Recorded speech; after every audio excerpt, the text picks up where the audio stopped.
Pak Arsul bicara kewenangan.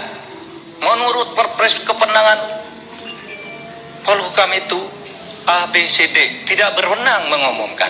Loh, saya tanya, apa dilarang mengumumkan? Kalau tidak berwenang, apa dilarang?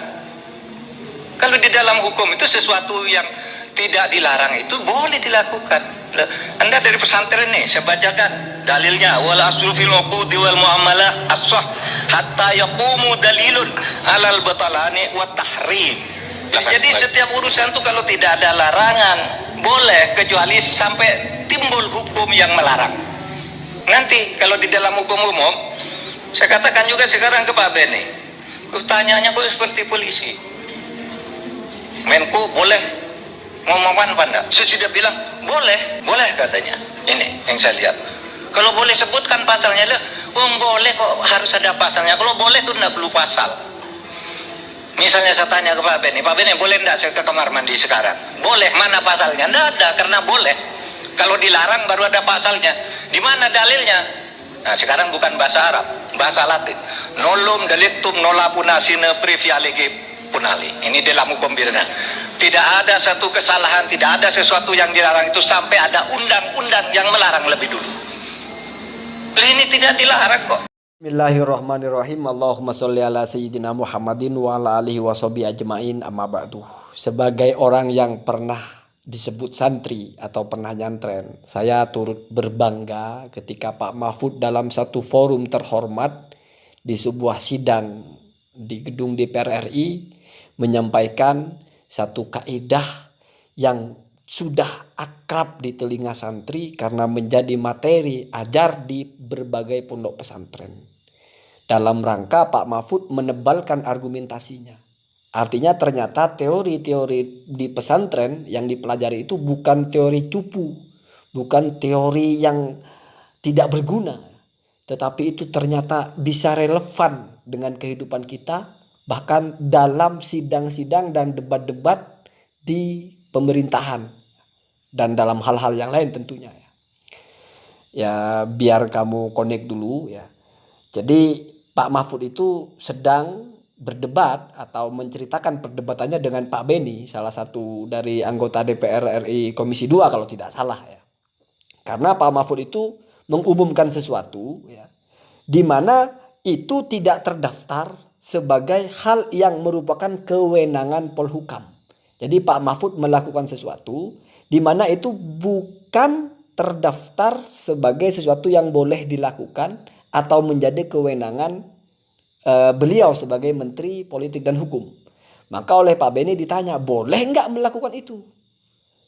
Nah, jawaban Pak Mahfud boleh. Lalu Pak Beni tanya balik, apa pasalnya, mana aturan bahwa itu boleh? Nah baru dibantahnya itulah pakai bahasa yang sangat logis.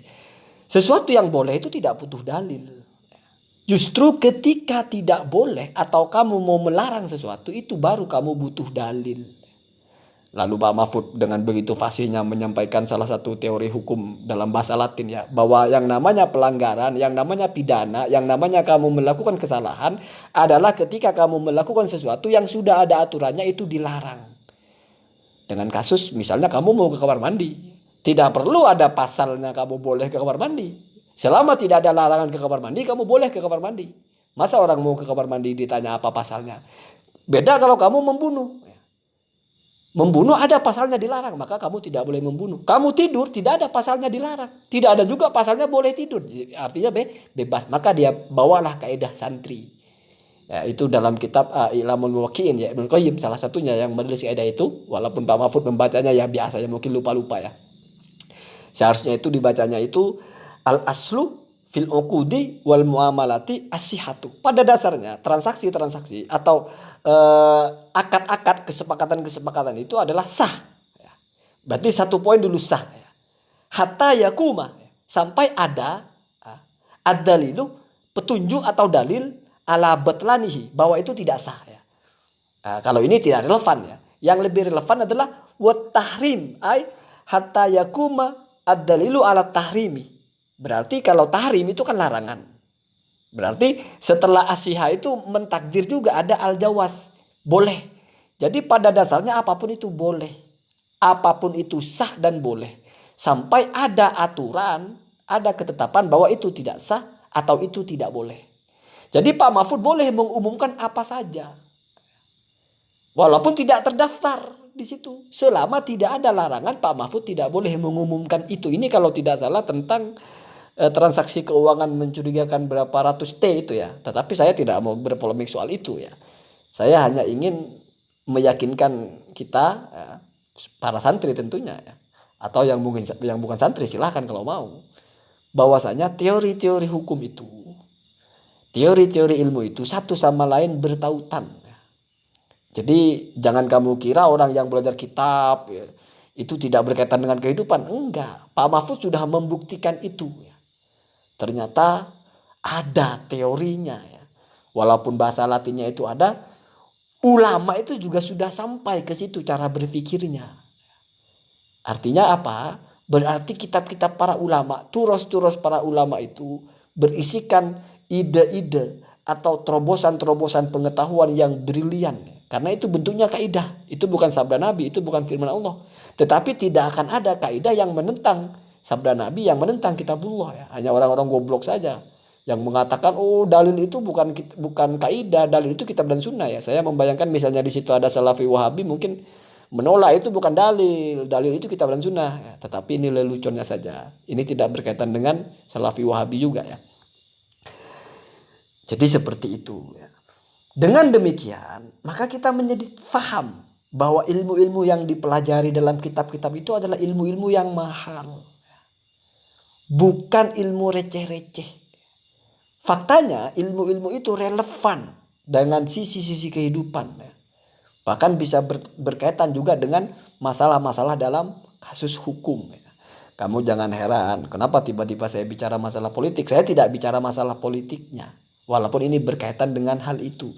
Tetapi saya hanya berbicara tentang bagaimana Pak Mahfud ya entah mungkin tidak berniat apa-apa ya. Tetapi itu sangat luar biasa efeknya kepada para santri tentunya ya. Pak Mahfud di satu sidang yang terhormat begitu menyampaikan bahasa atau kajian atau keilmuan yang sudah akrab didengar oleh para santri. Kalau masalah tentang konfliknya Pak Mahfud, perdebatannya dengan Pak Beni siapa yang benar, itu bukan domain saya bicara itu ya. Lagian tidak ada manfaatnya juga saya bicara seperti itu. Kita bikin konten di YouTube itu carilah yang memang bermanfaat. Nah, itu nilai, itu prinsip pertama. Prinsip kedua, bicaralah apa yang kita kuasai. Jangan apa-apa kita bicarakan, kita tidak paham kita bicara. Ya. Saya berani bicara ini karena Pak Mahfud membawakan satu teori. Di mana teorinya itu memang saya tahu. Saya pernah dengar ya. Ada ya, al-aslu fil uqud ya. Wal muamalah itu asihah wal jawas. Jadi begitu ya, begitu. Semoga pesantren basis-basis pengkajian keilmuan yang tertib, bukan ujuk-ujuk kembali kepada kitab dan sunnah, nafsir sendiri, nabrak ulama salaf nggak merasa, tuduh sana sini nggak ada dalilnya. Itu segera sirna. Kita kembali kepada kejayaan keilmuan yaitu tertib, bodoh diam. Ikut ngaji cuma lewat YouTube, cuma lewat TV, ikut kajian sunnah 2 kali, sok tahu, sok yes, singkirkan ke laut orang-orang seperti itu. Otaknya bermasalah ya. Allahumma hadina hadasabil.